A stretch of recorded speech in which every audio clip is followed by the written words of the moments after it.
So, welcome to the second talk of this retreat, and tonight I'd like to follow on from what I spoke about last night, being primarily the Four Noble Truths and the Eightfold Noble Path. Tonight I'd like to further that by focusing on the cultivation component of that Eightfold Path, or the familiarization component of that Eightfold Path, being right effort, right mindfulness, and right concentration. So, where we finished off last night was essentially talking about meditation. And in Pali, the word for meditation is bhavana.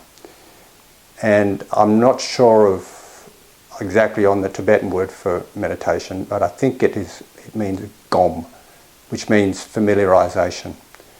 So, bhavana, it's about cultivating. It means, bhavana literally means bringing into being, to create, to develop something, to cultivate, basically. And what we cultivate with Buddhist meditation is serenity and insight. Other words for serenity are tranquility, calm, stillness, quietude, and so on. Essentially, it is these two aspects of how we cultivate wisdom, basically. So, serenity and insight work together. Serenity is about stilling the mind, calming the mind, relaxing the body, tranquility in the body, having a luminous mind, a clear mind. And insight is about seeing clearly. It's about seeing things as they are, understanding things as they are, perceiving and understanding things as they are, and it focuses on seeing the characteristics of existence and also understanding the way things come to be. So tonight I'd like to focus on the serenity component, because there's three ways to enlightenment. Essentially, the three ways are: cultivate serenity first, and then use that clarity of mind, that strength of mind, to look into phenomena and develop insight. Another way is called dry insight, which is just develop insight. No, there's no purposeful cultivation of serenity, although serenity does occur. And the other way is both serenity and insight working together equally at the same time, sort of yoked together, so to speak. So I'll just go into a little bit more detail about how we differentiate these different aspects of meditation practice, and then I'll go further into what gets in the road, actually, and how we can move beyond those obstacles, those hindrances. And by the way, can you hear me all right? Is it all clear? Okay. So, with these factors of effort, mindfulness, and concentration working together, all meditation, regardless of whether it's considered as a serenity meditation or an insight meditation, has these three factors.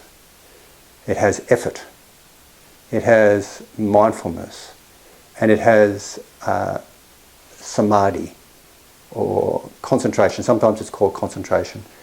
Perhaps it's better to be considered as attentional stability, or stability of attention. So a settledness of attention. When we insight practices, however, tend to emphasize mindfulness. All meditations have mindfulness and concentration. So We know that. But the ratio of these factors vary depending on the sort of meditation you do. Insight meditation, which is about gaining insight, gaining understanding, tends to lean towards a predominance of mindfulness, stronger mindfulness than concentration. And in fact, the practice of mindfulness is about tracking experience, as I mentioned earlier, tracking experience, noticing the characteristics of experience, and also noticing the relationships of experience, noticing cause-effect relationships, for example, what leads to what. So we gain an understanding. We need concentration to do that. If we had no concentration, we wouldn't be able to function. So in insight meditation, there's something called momentary concentration, which is being able to focus on having some sort of depth to where we put our attention. And the attention can shift. It can shift from one thing to another, going from here to there. We might have a thought, then we might have a sensation, we might have a sound, and it can shift around. But where it shifts, we have what's called this momentary concentration. It goes deeply into that. With that, we gain understanding of things. We gain, when we're tracking experience, we're observing it, we're paying attention to it, we gain an understanding of how things work. We're getting an understanding of ourselves and life. So, Serenity meditation, however, needs mindfulness, but it emphasizes concentration or emphasizes samadhi. Samadhi usually refers to concentration or stability of attention, as I mentioned before. The very meaning of that term brings together a couple of syllables that refer to gathering in and bringing in, gathering and placing one's attention. So it's this sense of gathering and placing and putting your attention in one spot rather than wobbling all around the place, rather than being scattered, going from here to there and so on. So with samadhi practices, we tend to not go from one thing to another. We tend to develop our attention on one experience and then go deeply into that experience and become absorbed into it. Everything else falls away. And with insight practices, there's a tendency to inquire into experience, like what's happening here and how is it happening. With serenity meditation practices, there's a tendency not to inquire into it, but rather absorb into the experience, like get into the flow of it, so to speak. Now, if you had meditation on a spectrum where mindfulness is at one end and concentration is at the other end, we would have insight practices at the mindfulness end of the spectrum and serenity practices at the concentration or samadhi end of the spectrum. But there's a whole range of places along that spectrum. So sometimes we can go backwards and forwards along that spectrum in any one meditation. Sometimes we might be inclining towards developing samadhi. So we're emphasizing kind of absorption. We're getting into something. We're not analyzing it. We're not inquiring about it. We're just absorbing into it. And sometimes we're coming towards the inside end of the spectrum, even in one sitting, where we're tracking experience, we're inquiring, we're asking ourselves, not necessarily discursively, but with our heart, with our attention, what's going on here? We're inquiring into it. How is this happening? How is this changing? What leads to what? So this insight and serenity spectrum, this mindfulness and concentration spectrum, can go backwards and forwards. And we can also choose to cultivate a particular approach. And so when I was saying there's three ways to find enlightenment. Mostly the traditional approach, the way the Buddha did this, was to cultivate serenity first and then use the power of that serenity, use the power of that concentration to penetrate and look deeply into phenomena.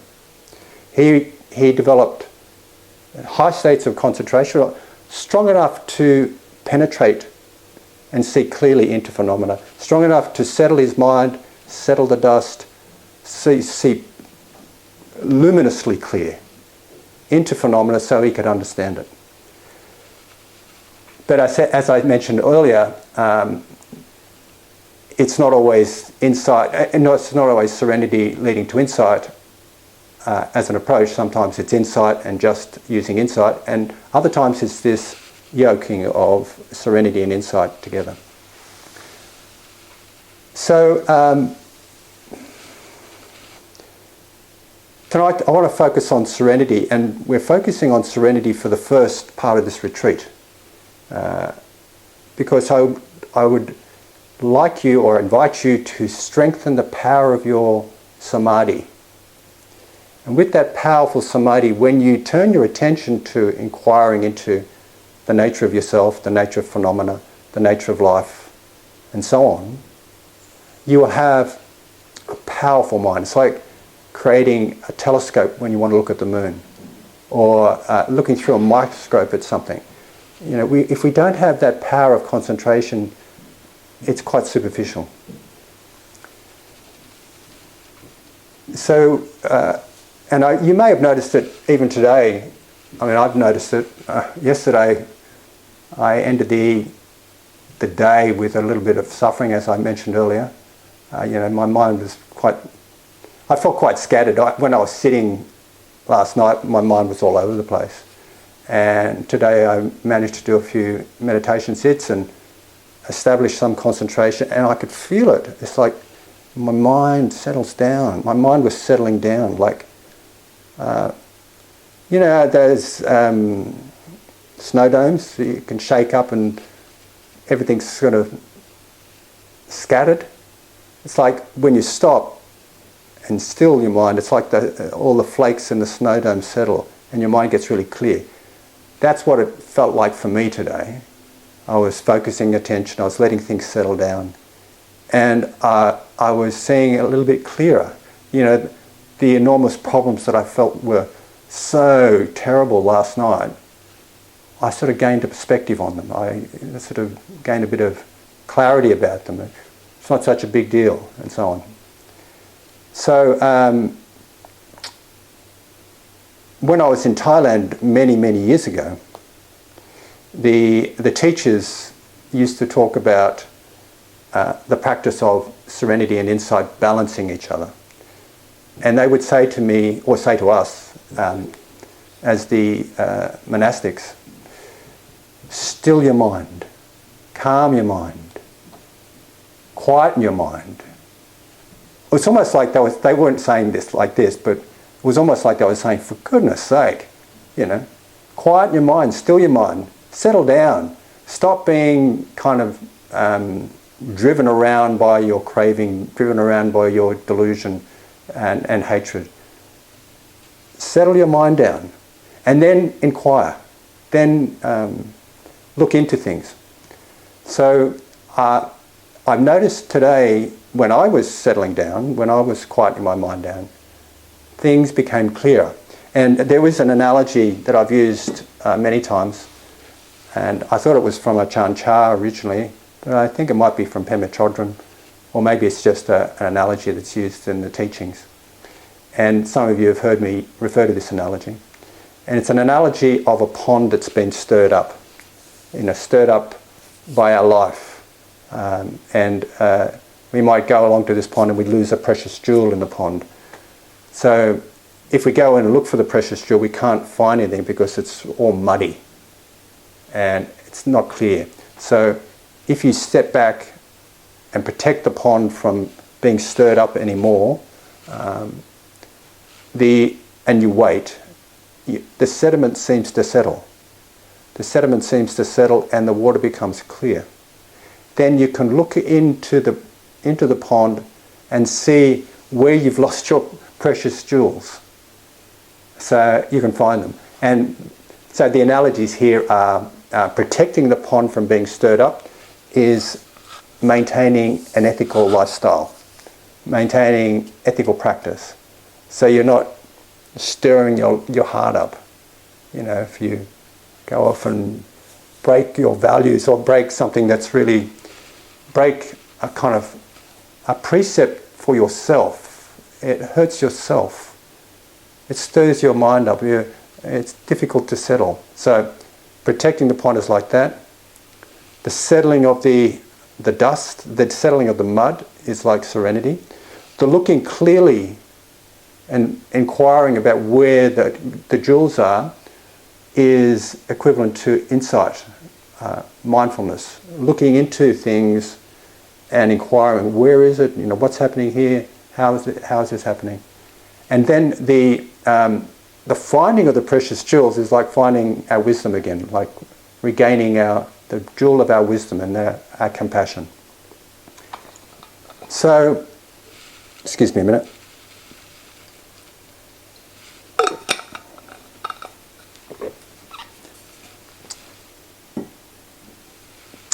I'm wondering if anybody had any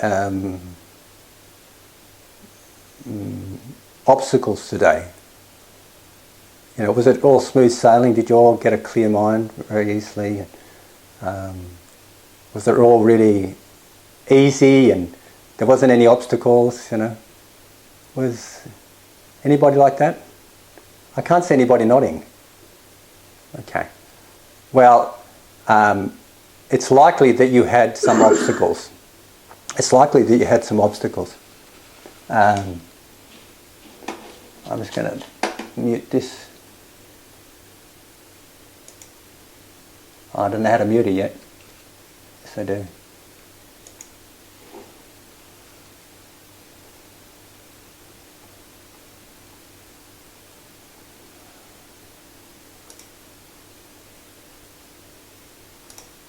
Okay. Well, there are some hindrances to meditation. I guess you know that, don't you? When we begin to attempt to settle our mind, to develop concentration, develop this clarity of attention, we are confronted with hindrances. And there's 5 classic hindrances. The first hindrance is called, traditionally it's called sensual desire. And it can include like worldly things. My friend Patrick Carney calls it obsessive desire. And it's about going and obsessing and being preoccupied with pleasant experiences. It's going out seeking pleasant experiences. It's like our addictions. We get addicted to things. And it's like this obsessive desire or sensual craving. And when you think the mind's also a sense, it's like worldly desires. And you'll hear me talk about the 8 worldly winds at another time when I talk about equanimity. But basically the 8 worldly winds are praise and blame, loss and gain, fame and disrepute, and pain and pleasure. The positive end of those polar opposites, we seek pleasure, we seek fame or social acceptance, social recognition, we seek praise, we don't like blame, and we seek pain, pleasure, loss and gain. We seek gain, we don't like loss. That preoccupation with seeking things can get in the road of our meditations. It can drag us out of being present and cultivating concentration, cultivating samadhi, also cultivating mindfulness. It's like it blinds us. We misperceive what the experience is. You've ever heard of that, saying love is blind? Anybody heard of that? It's like we we don't see things clearly. There's an analogy with these hindrances of someone looking in a bowl of water and seeing their face reflected from the bowl of water. That's the analogy of meditation. And so with the hindrances, this first hindrance, obsessive desire or sensual desire, is like the bowl of water is coloured with a dye. So we're seeing our face, but it's not the reality of it. It's tainted with a dye. So that's kind of interesting. It pulls us out of being present, and we can have craving or desire about anything that gives us some sort of pleasure. And it can get quite subtle, you know. It could be just a thought that's pleasant to think about. Like, I remember I went on a retreat about a month ago. And before I went on the retreat, I watched this series on Netflix, The Last Kingdom.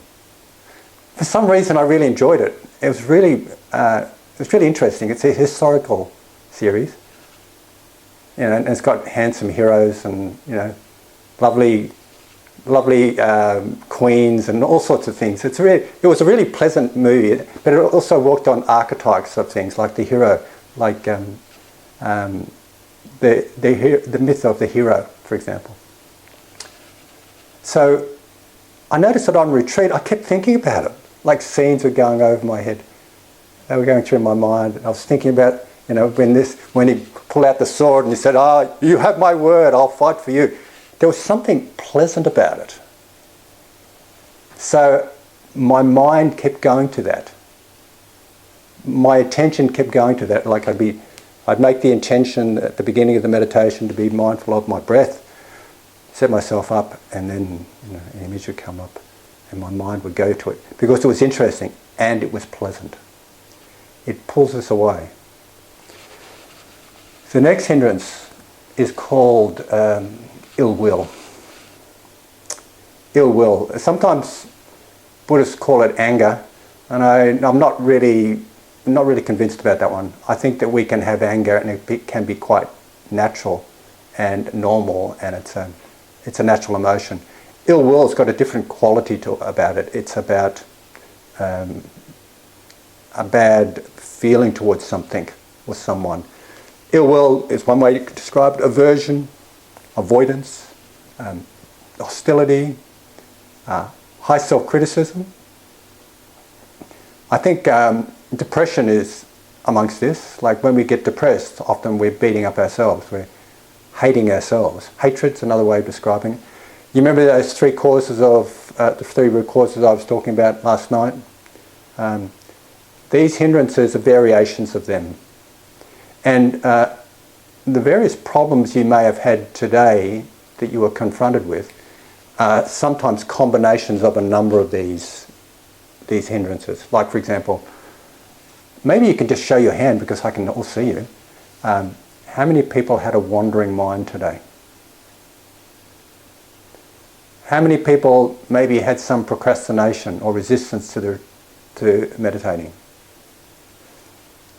How many people were worrying about something, or started ruminating about something, or started feeling that they may have done an action in the past that they regretted? So, and how many people had a lot of self-doubt? Okay. They're all the hindrances manifesting. You know, they manifest in different ways, in combinations of, like the wandering mind, or what about monkey mind? Anybody have monkey mind? Monkey mind refers to a mind that goes from one thing to another, kind of jumping all around the place. Monkey mind, restless mind, monkey mind and this hindrance of sensual desire will manifest as the wandering mind. Sometimes we'll wander to something that we like, you know, a picture of the Last Kingdom, or this, you know, the star. The star in the last kingdom is really good looking. You know, he's got this hair, goes back, and ponytail, and he's quite muscular, and you know, wields a sword very handsomely. I find that pleasant. I mean, I'm not gay or anything like that, but it's just kind of pleasant to watch, and his values. So it could be that, or it could be like, oh, I don't like that guy. You know, I wish he'd get out of my mind. I wish this thought would get out of my mind. So I'm having aversion. So it could be ill will. So ill will, coming to ill will, back to ill will. Ill will is divisive. It splits us. It contracts us. It cuts us off from things.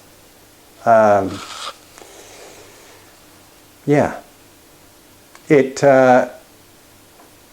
reduces our capacity to see possibilities.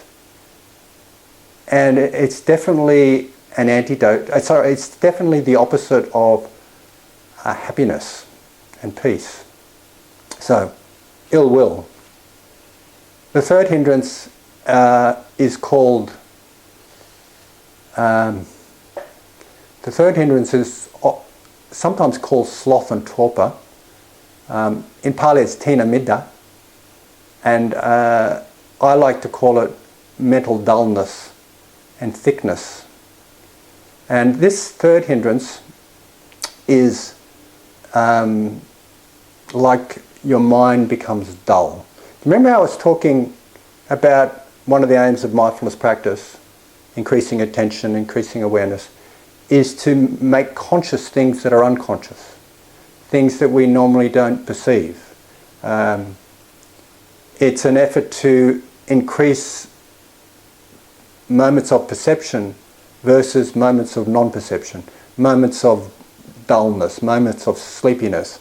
So with this particular hindrance, the way it feels is you're sitting there, and it could even be quite pleasant. You know, the half hour or the hour goes really quickly. Wow, what was that about? Oh, that was really cool. I did that one pretty easily. But you're actually having thickness and dullness. Actually, that's a more subtle representation of a pretty gross representation of it is just actually falling to sleep on the cushion. Your mind, you've had enough sleep, but you sit there and your mind, your head goes off and falls off to sleep. And it's just kind of dull, it's like foggy. You're trying to look at something, focus on something, and it sort of gets dulled down and you can't see anything at all, if that makes sense. So ill will is the second hindrance. And when you compare it to, if you make the analogy of a bowl of water and looking at your reflection of your face in that bowl of water, it's similar to the water boiling. You can't see your face clearly because the water's boiling. The next hindrance, yes, that's right. That's ill will. Sloth and torpor, sorry about that. Ill will is about the water boiling. Sloth and torpor is about having algae on the bowl of water, so you can't see clearly. Sorry about that. Hope I didn't confuse people. Did you pick me up on it? Yeah? Okay, good. So sloth and torpor is this mental thickness and dullness. It's like a bowl of water not being able to see your reflection because it's covered in algae. So it's just thick. The next hindrance is called restlessness. It's also called worry and mental agitation. And there's a few views on this. It can include when your mind's just unsettled, going from, very much like a monkey mind, going from one thing to another, not being able to settle down. Sometimes it's called worry. Sometimes it's related to when we have regret and remorse and guilt about something, and it preoccupies our mind. So we really, our mind doesn't settle because we're worried about something, or we're feeling guilty about something, or we're feeling regret and remorse about something. So we have this strong sense of agitation. and restlessness. Physically, it's opposite to sloth and torpor. Sloth and torpor has an energetic quality about it, but it's really kind of dulling. It's like dropping off. Physically, restlessness is kind of restless. You kind of shift around all the time. You can't sit still. I know this one very well from when I was young. And it's a little bit less these days, but when I was young I was very restless. I couldn't sit still very well. And so it has an energetic quality like sloth and torpor, but the opposite. Like sloth and torpor, it has an energetic quality, but the energetic quality is opposite. So the bowl analogy is as if the bowl of water has the wind cutting across the water, and it's all ruffled. There's cutting the wind, so you still can't see clearly. Don't worry, I'm going to be telling you all the antidotes for this in a little while, because there's lots of ways of working with all these hindrances. And I will focus on the cultivation of serenity or samadhi as one way of addressing these particular hindrances. The final hindrance is called, it's called doubt, but I'm going to preface it by using the term paralysing doubt. Paralysing because it stops us moving forward. It stops us progressing in life. By the way, these hindrances are not only hindrances to meditation, they are hindrances to life. They are hindrances to us progressing in a direction that we wish to progress in, to live a full and meaningful life. So if we can overcome these hindrances, it's greatly advantageous for us to wake up. And also, it's actually the business of waking up. When we can uproot these hindrances completely, we are awake. And when we can concentrate our mind, we can put them aside, we can get some respite from them. They can be put aside for a bit, and so we can progress with our meditation quite significantly. So coming to this last hindrance, paralysing doubt, it is a sense that you're not quite sure about something. Chronic procrastination is another way of describing it. Chronic uncertainty. Chronic self-doubt. You have doubt, usually, traditionally it's described as doubt in the practice, doubt in the teachings of the Buddha, doubt in the fact that what we're doing is beneficial. So because you have that doubt, you don't actually apply yourself to it. You don't actually put yourself into that situation and exert energy and effort to practice, for example, and therefore you never receive any results. This procrastination bit, it has been compared to a person at the fork of a road, not knowing which direction to take, so they are paralysed, not going anywhere. Coming back to the bowl analogy, I've heard two analogies, and I think the second one's probably the best one. The first analogy is that it's like the water becomes mud. So it's kind of thick and hard to move through, and there's no reflection at all. But that's sort of similar to sloth and torpor. The other analogy that I've heard described from the suttas is it's like we put that bowl of water into the dark, so we can't see anything. Okay? So I'll just go through some antidotes for these hindrances, so I'm not leaving you up in the air. You're sure to have them, and on Wednesday night I'll talk about them more specifically when I talk about the fourth domain of mindfulness, and how we can use mindfulness to work with them. But firstly, one way of working with them is to note them, to be aware of them.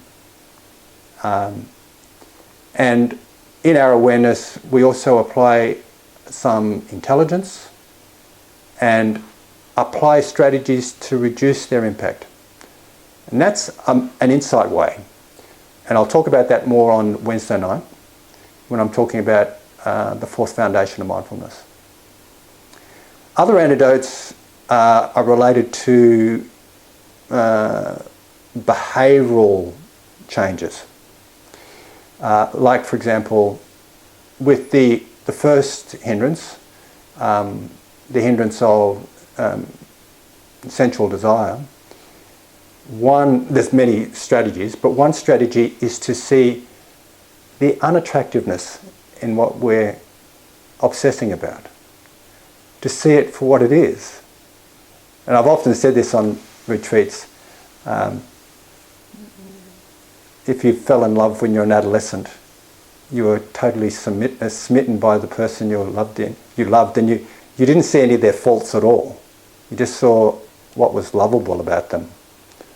And over a while, you may have started to see, when you eventually broke up, which was really painful, and you look back at the situation, you see, oh, hold on a minute, I wasn't really quite. That's not very attractive, that feature or that characteristic of that person. So, it's about seeing the unattractiveness of something, not necessarily projecting their ugliness onto them, but seeing what's unattractive about the situation. Like, someone might be addicted to cigarette smoking because there's some pleasantness in it. So, an obsession about that. That advertisement campaign where they show the cancer in your lungs, it's showing some unpleasantness with it, or unattractiveness with the idea of cigarette smoking. So that's one strategy. That's a kind of a behavioural strategy. The strategy with ill will is essentially to cultivate its opposite. The opposite of ill will is loving kindness and compassion, a kind of softening up, a kind of sinking into seeing the lovely qualities of something, letting go of your rejection and condemnation and pushing away, and healing your heart so that you have some love. Seeing what's attractive about something, so something you like about it. So it's kind of the opposite of that, working with the behaviourally working with sensual desire. The antidote for sloth and torpor, or tina mitta, or mental thickness and dullness, is to energize your mind, to create some energy. And you can change it physically. You can get up and go for a walk, or wake up, or get interest in something, like focus on something and find something interesting. So that's kind of energizing.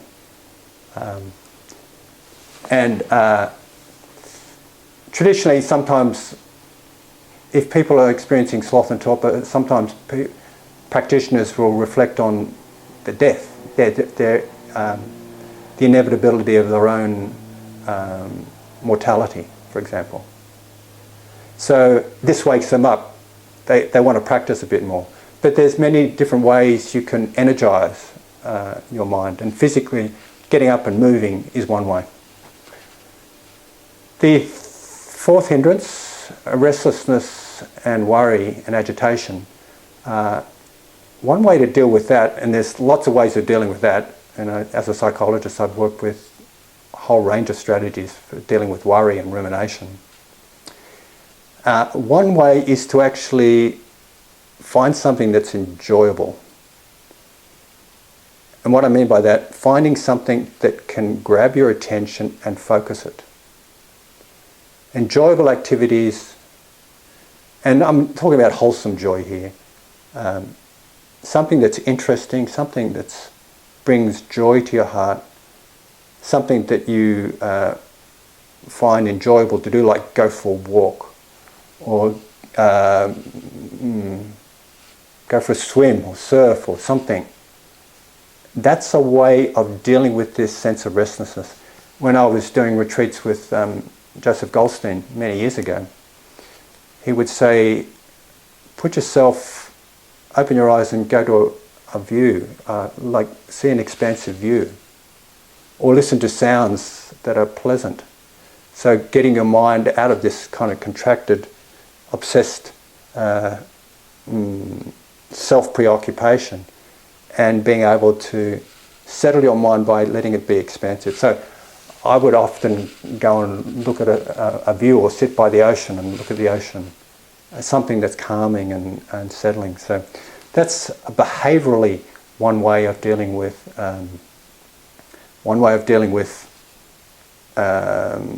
restlessness. And the way we deal with paralysing doubt, traditionally they say the recommendation is to contemplate something called paticca samuppada, which I might give a talk on later in the retreat. Paticca samuppada refers to dependent arising. It's this way of understanding how things come to be and how things pass away or change.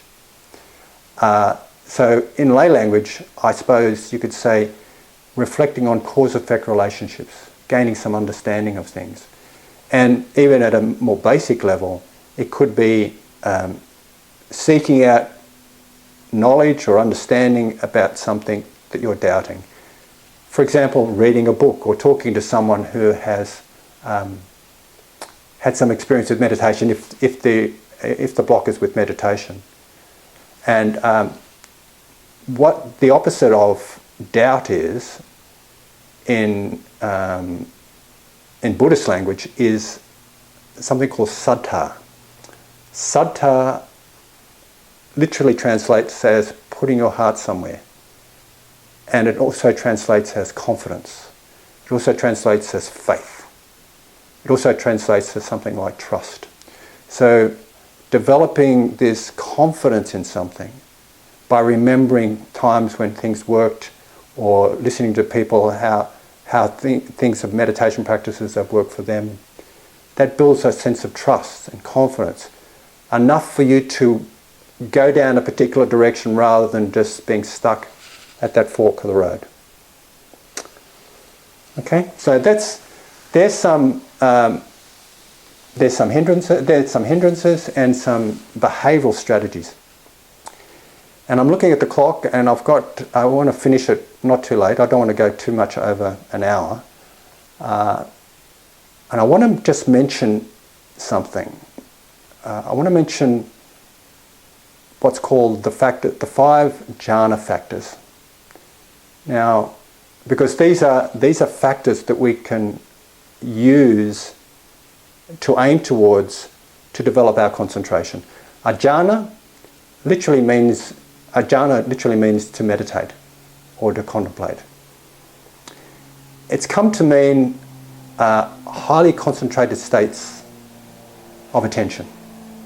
And I'll talk about the jhanas on another evening, not tomorrow, but the next night. And essentially they're very powerful states of concentration. It's like we slip into a different zone, if that makes sense.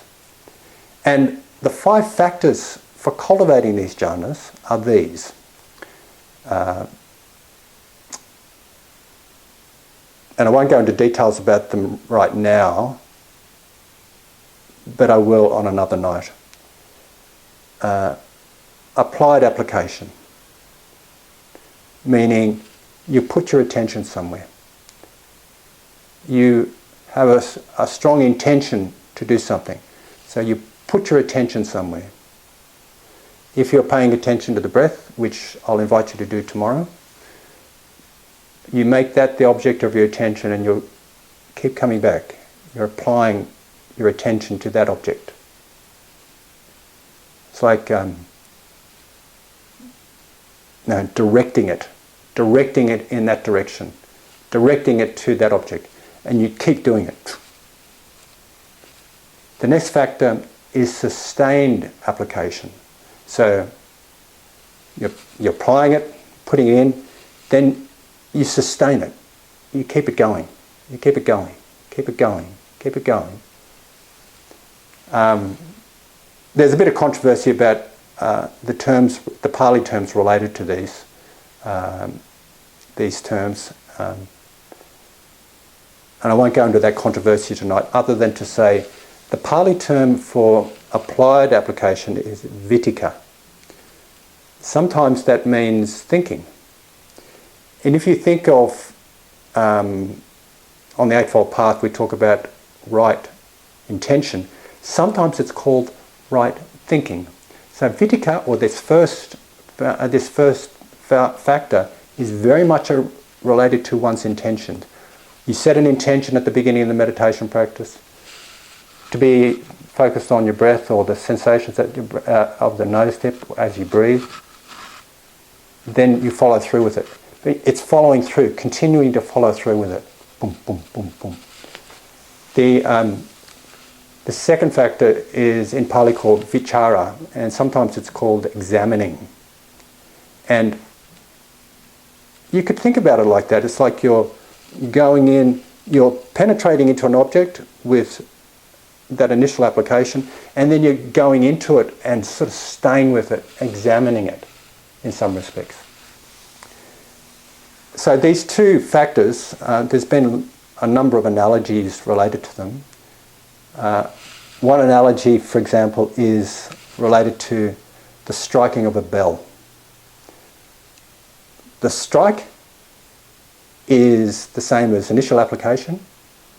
The ringing and the resonance of the bell is sustained application. Another example is a bird in flight. The flapping of the wings is related to initial application, and the bird gliding through the air, sustained application. And if any surfers are out there, I'm not much of a surfer, but I've been able to stand up on the board, and I remember the experience of it.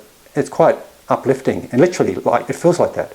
You paddle on the wave, catching a wave, and then you feel the wave taking the board. So you caught it, then you stand up on the board. I would compare initial application to the paddling, like it's quite energetic, intentional, and then you stand up on the board and it's taking you along. So it's moving along. Okay, so they're the first two factors. The next factor in Pali is called piti. And I won't go into great details about this. I do have a talk on this. It's on the net. I could send you the link to it if you really want to hear about these 5 factors a little bit more. But for tonight, I'm just going to give the bare essentials. So piti translates as rapture or joy. And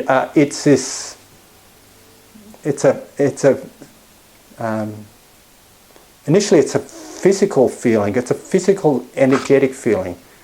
Sometimes people, when they talk about kundalini or those rushes of energy, that's called piti. But it could be as simple as, at a basic level, it could be as simple as a wave of pleasantness coming through your body as you're concentrating or getting in the zone. It's pleasant. It's pleasant. And when you're paddling on your board and you stand up, there's a sense of joy initially. And that's like first initial application, sustained application, then piti arises, this energetic quality that moves through your body and is quite enjoyable. Sometimes it varies in its degree from, just a wave of pleasantness to ecstatic bliss. So from the next factor is called happiness. In Pali, sukha. Sukha. Sukha, when you hear about, in Pali, the term dukkha refers to unpleasantness, and sukha means pleasantness. So it's quite pleasant. Happiness here is more refined than this bubbly joy. It is a lightheartedness. It's a smile coming to your heart. So it is uplifting again. So 4 factors so far: initial application, sustained application, piety, happiness. And the last one, the last factor, is called, sometimes it's called one-pointedness. Other times it's called a unified mind. And I'll go into much more detail about this particular factor, not tomorrow night, but the next night. And essentially, say one-pointedness could mean, for example, that everything else falls away and you focus all your attention on just this one thing. One thing. You become completely absorbed into it. One-pointed. And so that's one way to understand it. And I'll leave it at that for tonight in terms of the factors. Other than to say that when we can cultivate these factors to a degree where they co-arise, then it's said that we enter the jhanas. We are kind of in the flow, and we're going into a different level of concentration. I'll talk about the different levels of concentration another night as well. So these particular factors are antidotes for the, they counteract the 5 hindrances as well. And there's some disagreement here, but I kind of go with both of these possibilities that I'll mention. So one-pointedness of mind, like that absorbing into an experience, counteracts sensual desire. Because it's so pleasant, it's not kind of gross like, craving for chocolate or sex or something like that. It's much more elevated than that. It's a wholesome pleasure. It's a wholesome pleasure. It's a one-pointedness. So there's no kind of flitting around, your mind going off to this desire or that desire. It counteracts that. It counteracts sensual desire. Rapture, and this is where there's a bit of difference. Rapture or joy, some people say that it counteracts ill will. Other people say happiness counteracts ill will. And I go with the happiness one, to be honest. Because when there's joy, when there's happiness in your heart, when there's this happy smile across your heart, there's no room for ill will. Initial application. You remember initial application is this energetic, intentional thing. You keep going, you keep at it. Not in a struggling way, but a kind of interested way. You've made your intention, you're resolute, you stay with it, you stay with it, you stay with it. That counteracts mental dullness. That you can see how they can do that, can't you? And happiness and or bliss, and some say joy, and this is where the difference lies. Some academics or some scholars say happiness, and some scholars say joy. And I go with the happiness one. I go with the joy one, to say that it overcomes and settles restlessness and worry. Like, if you're joyous about something, you're going to have more confidence in something. Does that make sense? When you have joy in your heart, you're bounding with confidence as well. So it directly counteracts that restlessness and worry. And sustained application counteracts paralysing doubt. And the reason why it counteracts that paralysing doubt is because you're sticking at a task, you're starting to see the fruit of that task. So it moves you out of being stagnant. It moves you out of being paralysed in doubt. So I think that's enough for tonight. I think I don't want to go over and over. I think I've probably spent about an hour talking, and let's finish it off there and sit quietly for a few moments and then open it up for the discussion or comments and questions.